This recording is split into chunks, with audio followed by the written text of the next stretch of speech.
વડોદરાથી હાલ મહત્વના સમાચાર સામે આવ્યા છે। વડોદરામાં ધોરણ 10ની પરીક્ષા શાંતિપૂર્ણ માહોલમાં ચાલી રહી છે। વડોદરાના સાંસદ રંજન ભટ્ટે વિદ્યાર્થીઓને શુભેચ્છા આપી છે। 1618 સીસીટીવી કેમેરાની દેખરેખમાં પરીક્ષા યોજાઈ। તો આજથી શરૂ થઈ ધોરણ 10 અને ધોરણ 12ની વિદ્યાર્થીઓની પરીક્ષા। જેલના કેદીઓ માટે પણ પરીક્ષા માટે ખાસ પ્રકારની વ્યવસ્થા કરવામાં આવી છે।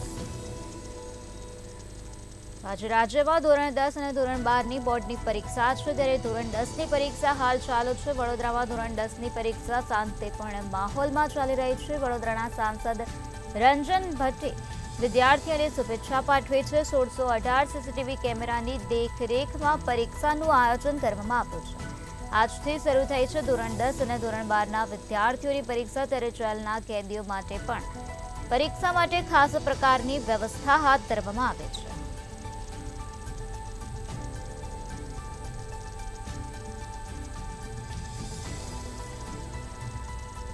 156 બિલ્ડિંગમાં 1618 સીસીટીવી કેમેરાની દેખરેખ હેઠળ 1618 બ્લોકમાં પરીક્ષા લેવાશે, જેમાં ધોરણ 12ની પરીક્ષાના 35,589 વિદ્યાર્થીઓ વડોદરામાં પરીક્ષા આપશે।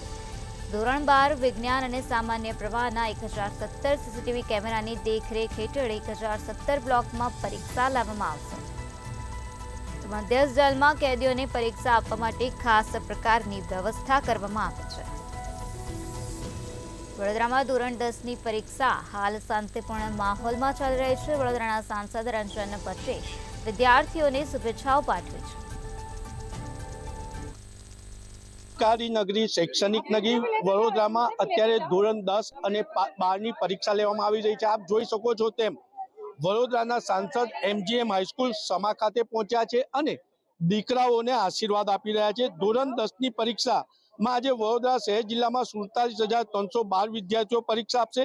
156 બિલ્ડિંગમાં 1618 સીસીટીવી કેમેરાની દેખરેખ હેઠળ 1618 બ્લોકમાં પરીક્ષા લેવામાં આવશે। ધોરણ 12ની પરીક્ષા 35,589 વિદ્યાર્થીઓ આપશે અને ધોરણ 12 વિજ્ઞાન અને સામાન્ય પ્રવાહના 117 બ્લોકમાં પરીક્ષા લેવામાં આવવાની છે। મહત્વની બાબત એ પણ છે, વડોદરા મધ્યસ્થ જેલમાં ધોરણ 10 અને 12ના 11 કેદીઓ પરીક્ષા આપવાના છે। આ માટે મધ્યસ્થ જેલમાં એક ખાસ વ્યવસ્થા કરવામાં આવી છે અને મહત્વની બાબત છે કે ધોરણ 10 અને 12ના 42 વિદ્યાર્થીઓને રાઇટરની મંજૂરી આપવામાં આવી છે।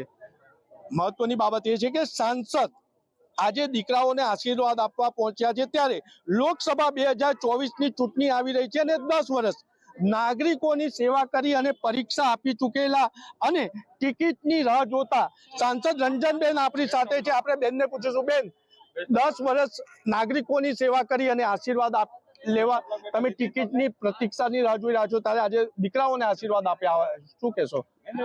હું તો બોર્ડની એક્ઝામ છે અને દર વર્ષે જ્યારે બોર્ડની એક્ઝામ હોય ત્યારે ભારતીય જનતા પાર્ટીના ચૂંટાયેલા પ્રતિનિધિ, કાર્યકર્તાઓ વિદ્યાર્થી વચ્ચે જાય છે।